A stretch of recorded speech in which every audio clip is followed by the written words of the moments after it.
مہمان کو بہتر سے بہتر انٹرٹینمنٹ کرتا ہے۔ دیکھتے ہیں ذرا آپ صلی اللہ علیہ وسلم جب مدینہ طیبہ پہنچے تو لوگوں نے حضور کا استقبال کس انداز میں کیا۔ گرامی قدر حاضرین، حضور مدینے پہنچ گئے اور ایک بات اس واقعے سے ہٹ کے کرتا ہوں۔ مسجد قباء سے جب حضور مدینے شہر کی طرف چلے تو حضور کو دیکھنے والے اپنے بھی تھے، پرائے بھی تھے۔ اچھا، حضور کی جسم اقدس پہ، چہرہ اقدس پہ، آپ کی چال پہ، آپ کے دیکھنے پہ اللہ تبارک و تعالیٰ کا حسن و جمال کوئی یوں پلٹا ہوا تھا کہ اگر کوئی ایک دفعہ حضور کو دیکھتا تو بس ایک دفعہ مل کے پیچھے نہ ہٹ جاتا، اس کے دل میں پھر محبت پیدا ہوتی، لائن میں پھر لگ جاتا۔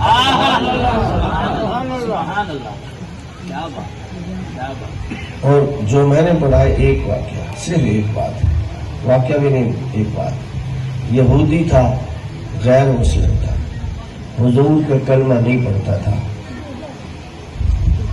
حضور کا نہ عاشق تھا نہ دشمن تھا، غیر مذہب کا تھا۔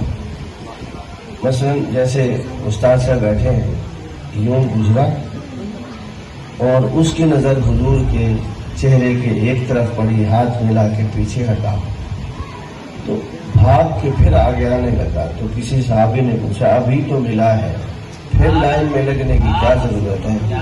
کہتا ہے جو حضور کے چہرے کی سائڈ میں نے دیکھی ہے اس میں کشش اتنی تھی، میرا دل کرتا ہے دوسری سائڈ کی۔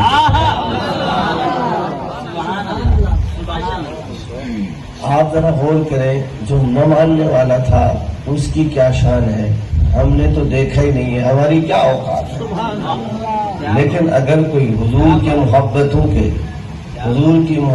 کے خواب اپنی آنکھوں میں، اپنے دماغ میں، دل میں سجائے اور نہ دیکھے بھی، نہ دیکھ کر بھی اگر آنکھیں بند کر کے حضور کی طرف توجہ کرے تو حضور کے چہرے پر انوار کی کرنیں آنا شروع ہو جاتی ہیں۔